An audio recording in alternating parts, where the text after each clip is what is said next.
আমি যা স্বপ্ন দেখেছিলাম, মা বাবাকে ভালো রাখবো, নিজেকে তৈরি করব, শুধু একটা মানুষকে ভালোবেসে আমার সব স্বপ্ন আমি ভেঙে দিয়েছিলাম। আমার কথা তোমার কথার মধ্যে কোনো দাম থাকবে না, যেহেতু তুমি অনেক বড়, তুমি যা বলবে সেটাই মানুষ বিশ্বাস করবে। এটা কি মানা যায়? আমার মতো হাজার হাজার মেয়ে আছে, আমি জানি তারা ব্ল্যাকমেলের শিকার হয়। তুমি মন থেকে বলো তো তোমাকে আমি ব্ল্যাকমেল করেছি? फैमिली देखती है वरना मैं ऐसे ऐसे गाली दूं। আমার সাথে যেটা হয়েছিল সেটা হিংসাতে হয়েছিল। আগে তোমাকে কটা মানুষ চিনতো বুগলায়? সব তো আমার জন্যই তোমাকে চিনতো, সব তো আমার জন্যই তোমাকে চিনতো। ভাই শোন, একবার এদিকে আয়।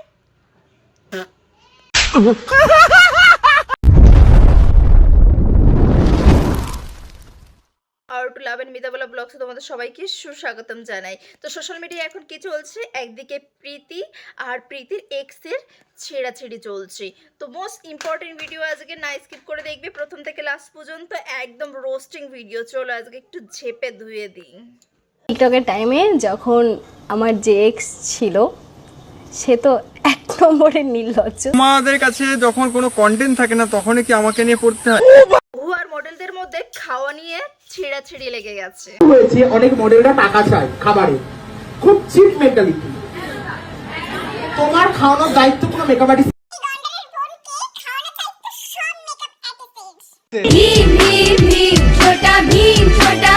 খুব চিপ। দাদা তুমি কি জানো তোমার ঘাড়ে ময়লা লেগে আছে, সেটা তুমি সাবান দিয়ে ধোও না? এটাও কিন্তু খুব চিপ মেন্টালিটি। লজ্জা লাগা দরকার। আলটু এখানে কিন্তু লাইফ বয় সাবান কাজ করবে না, বাসন মাজার সাবানটা নিয়ে আয় তো। নমস্কার, আমি সুনন্দা চক্রবর্তী। বিগত 4 থেকে 5 দিনের কন্ট্রোভার্সির একটা লিমিট ক্রস। স্ক্রিপ্টটা লিখতে একটু বেশি সময় লেগে গেল না? সুনন্দা চক্রবর্তী, এটা শুধু একটি মুখ নয়, এটি একটি ব্র্যান্ড। গরমের মতন মুখ নিয়ে আবার ব্র্যান্ড হওয়া যায়? 10 বছর ধরে এই ইন্ডাস্ট্রিতে বনগার মেয়েটি দাঁতে দাঁত চেপে লড়ে, তাতে দাঁত চেপে পরিশ্রম করেছে যে এর জন্য রেল লাইনের মতন দাঁতগুলো হয়ে গেছে। সবাই আদর করে লক্ষ্মী বলে রাখে, কিন্তু আজ লক্ষ্মীর পিছনে কিছু অলক্ষ্মী লেগে। কি হবেই তো, কারণ সে 40,000 টাকা নেয় দাদা। আমি আজকে 40,000 40,000 টাকার বদলে যদি 4,000 টাকা দিয়ে যদি রানুদেকে নিয়ে আসা হতো তাহলে কেমন হতো? কারণ সুনন্দা কোশ্চেন করেছে, আমি কি শুধু একটি ড্যাম? ও ড্যামিং, দেখো তো, দেখে মনে হচ্ছে ইজিপ্টের মমি। একটু দেখো তো। কারণ সুনন্দা কোশ্চেন করেছে, আমি কি শুধু একটি ড্যামি? আমি না, যখনই ক্যামেরা অন হয় তখনই তো 1 2 3 4 আর টিম তারা মাঠে। এই আমাদের খুব ভালো অ্যাক্টিং এ করো, দেখবে নাকি? আমি জানি তোমার কিচ্ছু হয়নি, তোমার কিচ্ছু হতে পারে না। মাই গড, একদম লিভার টাচ করা অ্যাক্টিং তো। আমি জানি তোমার কিচ্ছু হয়নি, তোমার কিচ্ছু হতে পারে না। আর করো না, তোমার অ্যাক্টিং দেখে আবার মনমানসনা জ্যান্ত হয়ে যায়। কি রাগ করলে? যাই হোক, এদেরকে ছেড়ে একটু আমরা একটু অন্য প্রীতি আর রনের ট্রফিকে আসি আর এক্সের। আমি যা স্বপ্ন দেখেছিলাম, মা বাবাকে ভালো রাখবো, নিজেকে তৈরি করব, শুধু একটা মানুষকে ভালোবেসে আমার সব স্বপ্ন আমি ভেঙে দিয়েছি। দাঁড়াও একটু ডিটেলসে বলি। আজ থেকে কিছুদিন আগে প্রীতি একটা ভিডিও ছেড়েছিল, সেই ভিডিওতে A to Z everything is detail বলেছিল। তো চলো তোমাদের একটু দেখাই।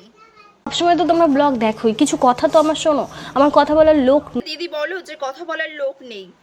এদিকে আমাদের লালটু দাদা রয়েছে তো না, মানে মনা নেই। ছোটবেলায় একটা প্রেম বলের সঙ্গে হতভাগা মানুষটা কিন্তু না, মানে তুই কতটা হতভাগ্য সেটা তোকে বোঝাচ্ছি।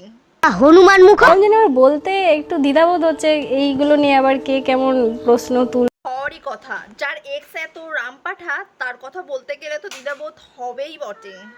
দুটো মানুষকে ভালোবেসেছিলাম লাইফে, দুটোই ধোকা। আহা দিদি, শুধু ধোকা খাওনি, একজনের কাছ থেকে চুমু খেয়ে ধোকা খেয়েছো, আরেকজনের কাছ থেকে থাপ্পড় খেয়ে তারপর। সিরিয়াসলি বলছি, প্রেম তো একটা ফালতু কথা, ভালোবাসা একটা মিথ্যা। প্রতিবার ব্রেকআপের পরে এই কথাটাই বলেন। প্রেম তো একটা ফালতু কথা, ভালোবাসা একটা মিথ্যা। আর তার দুদিন বাদে फैमिली देखती है वरना मैं ऐसे ऐसे गाली दूं। তাহলে আমাদের প্রীতিদি কি ভালো মানুষ ছিল? ভালো মানুষ কি করেছিলাম?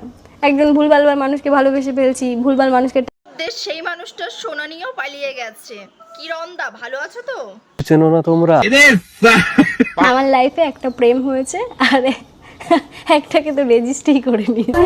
আবার হাঁটু কেড়ে প্রপোজ করে। টিকটকের টাইমে যখন আমার যে এক্স ছিল, সে তো 1 নম্বরে নিল। তো অনেক ভালো কথা না, মানে এ তো একদম রাম ছাগল না, মানে ওদের মধ্যে ব্রেকআপ হয়ে গেছে, 7 জন্মের উপরে হয়ে গেছে, এখনো নিজের প্রোফাইলে ডিপি বানিয়ে রেখে দিয়েছে। ঠিক আছে, মানুষটা যখন বললো ডিপির কথা, ডিপি থেকে সরিয়ে দেবো, চাপ। না মানে তোকে নির্লজ্জ বলে খারাপ কিছু বলেনি। 2-3 দিনও পার হয়ে গেছে, তাও ডিপিটা রেখে দিয়েছে, এখনো পর্যন্ত চেঞ্জ করেনি। তোকে রামছগর বলে কি খারাপ কিছু বলা হয়েছে? তোমরাই বলো। আমার যে এক্স ছিল, সে এমন একটা ভিডিও আপলোড করেছিল যেটা আমাদের পার্সোনাল রাখা উচিত ছিল, কিন্তু আমার এক্স সেটা। আচ্ছা দিদি, তোমার কি দেখে মনে হলো এই রামছাগল আবার কিছু পার্সোনাল বলে রেখে দেবে? দেখেই তো মনে হচ্ছে যে মুরগি চোরের মতো। মা বাবাকে ভালো রাখবো, নিজেকে তৈরি করব, শুধু একটা মানুষকে ভালোবেসে আমার সব স্বপ্ন আমি ভেঙে দিই। আহা দিদি, কান্না করো না। তার পাশের বাড়ির লোক আর আত্মস্বজনই হিংসা করে। আমি মানুষ ছিল না যে এই মুরগি চোরকে না দেখেও যে নিজের বয়ফ্রেন্ডও যে হিংসা করে। মানুষটা এতটাই নির্লজ্জ, সে এখনো জানেই না তার কি করা। ও জানে না, ওর তো খোঁচা মরা উচিত। রনের মধ্যে কিছু একটা হয়, তখনই তার বাটকারা মুখ নিয়ে খোঁচা মারতে চলে আসে। আমি যখন থানায় গিয়ে যাকে আমি ভালোবেসেছি তার নামে আমি লিখছি, সে আমার সাথে এই খারাপ করেছে। বাটকারা মুখের জন্য কান্না করছো? আমার মা আমার চোখের জল দেখে আমি তো প্রীতির জায়গায় থাকলে আগে বাটকারা দিয়ে নকুন্দলা চেঁচে তারপরে এফআইআর করতে যেতাম। তারপরে আমার লাইফের দ্বিতীয় ভালোবাসা বংরন বাবাজি, যেটা অনেক আগেই মারা গেছে। রন অনেক আগেই মারা গেছে। আমি বললাম, আমার জীবনটা তো এত সুন্দর হয়ে গেল, এরকম তো মানুষ আমি লাইফে পাবোই না। এরকম এতটাই কেয়ারফুল এবং এতটাই সাপোর্টিভ দাদা আমাদের আবার দিদিকে একটা ফোন গিফট করেছিল ভিডিও করার জন্য। আমি তো তোমায় বললাম যে তুমি ভালো কন্টেন্ট ক্রিয়েট করতে পারবে, তুমি একটা এরকম সাপোর্টিভ, এরকম এই থাপ্পড়টাও কি এতটাই সাপোর্টিং ছিল বলে মেরেছিলে? কেয়ার, হ্যাঁ, এতটাই কেয়ারিং, এতটাই সাপোর্টিং ছিল যে ব্রেকআপের পরে প্রীতির একটা চ্যালেঞ্জ ঝেপে দিয়েছে। আমার যে এক্স ছিল, সে তো 1 নম্বরে নিল। এক্স ছিল যে তার এক্স কে নিয়ে এত কিছু বললো, তার এক্স কি চুপ থাকবে? একদমই না, একদম তার বাটকারা মুখ নিয়ে চলে আসলো রিপ্লাই দিতে। চলো আসি একটু দেখি। সে তো 1 নম্বরে নির্লজ্জ। হতভাগা মানুষটা কিন্তু এই যে আমি, যেই মানুষটাকে ভালোবেসে এসেছি, সেই মানুষটা আজকে এরকম কথা। হ্যাঁ একদম ঠিকই বলেছিস, শতভাগা মানুষটা শুধু তুই। একদিকে প্রীতির অডিয়েন্সটা গালিগালা দিচ্ছে, এদিকে রনেরও। যারা খাবার কি খাবে, গালাগালি খেতে খেতেই তো শুকিয়ে যাচ্ছে। খুব কষ্ট, তাই না? আমার মতো হাজার হাজার মেয়ে আছে, আমি জানি, তারা ব্ল্যাকমেলের শিকার হয়। ব্ল্যাকমেল, এটাকে কি ব্ল্যাকমেল বলে বলো? আর তুমি মন থেকে বলো তো। ভাই ও মন থেকেই বলছে, তোর মতন অন্য কিছু নেই যে অন্য জায়গা থেকে বলবে। তোমাকে আমি ব্ল্যাকমেল, এটাকে কি ব্ল্যাকমেল? পোস্ট করে দিয়া, তারপর অন্য অন্য ভিডিও পোস্ট করে দিয়া, হুমকে দিয়া। খাওয়া বসা ঘোরাফেরা অনেক কিছুই তো আরো ছিল, যেগুলো আমি সোশ্যাল মিডিয়ায় পোস্ট করতে পারতাম। এগুলোকে তো ব্ল্যাকমেল বলে না, এগুলোকে তো অন্য কিছু বলে, তাই না? বাটকরা মুখ। আমাকে এক্স বলেছো, আমার বিন্দু মাত্র খারাপ, এক্স বলেছো, আমার বিন্দু মাত্র খারাপ লাগেনি। খারাপ কে তো এক্সই বলবে, তাই এখানে খারাপ লাগার কি আছে? লাগছে যে তুমি আজ আমার জন্য চোখ। তাহলে ভাব তুই একজনের জীবনে কতটা ক্ষতি করে আসছিস, তার জন্য সে এখনো কাঁদছে।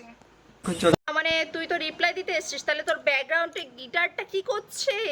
পারি না আর পারি। ধান্দা শুরু করলে নাকি? কই পাশে বাটি দেখতে পাচ্ছি না তো। আমি ওই সময়টাতে সব থেকে বেশি খারাপ সময় কাটিয়েছি, আমার লাইফের সব থেকে স্ট্রাগল টাইম ছিল ওটা। তুমি স্টেকেলে কথা বলছে স্টেকেলে কথা, আবার সে একই কথা। আর আমি সে প্রথমের থেকে বিমলটা ফেলে আয়, তারপরে কথা বলবি।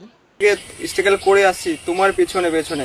তোমার জন্য কি করি লাইফে, যখন আমি উঠবো তখন সেই লাইফে এসে উঠার সময়টা। না মানে দিদি তোমার জন্য কি করেনি? যখন তোমার আর রনের মধ্যে কিছু একটা নিয়ে সমালোচনা বেঁচেছে, তখন খোঁচা মারতে চলে আসছে।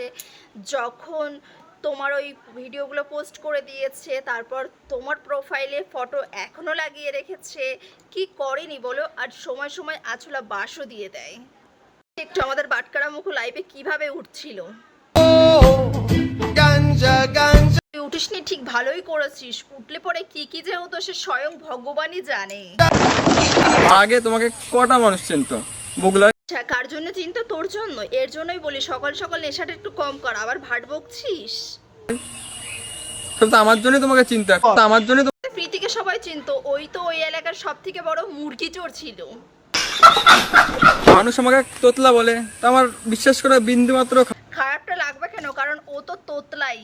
খারাপ লাগে কখন যে আমাদের সম্পর্ক নিয়ে তুমি লাস্টে একটা কুটুক্তি কথা বলে দাও, তখনই খুব কষ্ট। যে মুখটা দেখাই যাচ্ছে না, ছাগল চোর থেকে যে মুরগি চোর হয়ে গেছে। আহা, একটা ভিডিওর কারণে তুমি আমাকে ছেড়ে দিলে। এই ছটা বছর দুজনে আমরা সময় কাটালাম, সব ভিডিওর কারণে তুমি আমাকে ওটা একটা ভিডিও না, তুই যদি মেয়ে হতিস তাহলে ওটা বুঝতে পারতিস। তুমি কি করে 6টা বছর ধরে যার সাথে তুমি রিলেশনে ছিলে তাকে তুমি এখন এক্স কর ভাই, তুই এখানে এসে এইসব কথা বলছিস। তোর জায়গায় যদি আমি থাকতাম, দড়ি খেয়ে তেল গলায় দিয়ে মরে যেতাম। তুমি এখন এক্স আর 10 বছর রিলেশন থাকুক, যখন সেটা ব্রেকআপ হয়ে যায় তখন তাকে এক্স বলবে না কি লাভার বলবে? আমার যদি সেরকমই যদি মানসিকতা থাকতো, 3-4টে গার্লফ্রেন্ড আমার এখনো তো তাহলে থাকতো। তার থেকে ওকে এক্স না বলে ওকে মুরগি চোর বলে, ওটাই ওর কাছে পারফেক্ট। 3-4টে গার্লফ্রেন্ড আমার এখনো তো তাহলে থাকতো, তার থেকে বেশি। মেয়ের থেকে বৌদি পছন্দ। আরে আমি না, সুপ্রিয়দা বলছিল। আবার অন্য কারোর বউকে কেন বিয়ে করেছিস, তাও আবার বাচ্চা সমেত? আমার যদি সেরকমই যদি মানসিকতা থাকতো, 3-4টে গার্লফ্রেন্ড আমার এখনো তো তাহলে থাকতো। তোর এখন মুরগি চোর বাদ দিয়ে তুই 2-4টে গরু চুরি কর, তাহলে দেখ তোর 2-4টে গার্লফ্রেন্ড চোটে নাকি। তার থেকে বেশি আমি নেই। দেখ ভাই, সকাল থেকে অনেক হাসাচ্ছিস, আর হাসতে চাই না, নাহলে কিন্তু তোর মুখেই হেগে দেব। আমার যদি আমার সাথে বন্ধুত্ব করতে চাও অবশ্যই করতে পারো, সেটা আমি অবভিয়াসলি। আমাকে একটা সত্যি কথা বলতো, তুই কি আদতে রিপ্লাই কমেন্ট করতে এসেছিস নাকি প্রীতির সাথে আবার কেমিস্ট্রি জুড়তে এসেছিস? যদি আমার সাথে বন্ধুত্ব করতে চাও অবশ্যই করতে পারো, সেটা আমি অবভিয়াসলি। এদিকে শোন, বন্ধুত্ব করতে চাও অবশ্যই করতে পারো, সেটা আমি আমার ঝাঁটাটা কই গেল রে?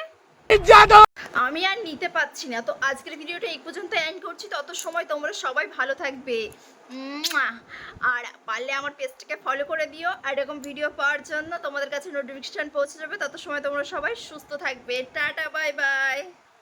কাকে ভালোবাসলাম আর সে এখন কি বলছে, আমি ওর জন্য এত কিছু করলাম, তাও একবারও বুঝলো না ও। বোঝে না সে, বোঝে না।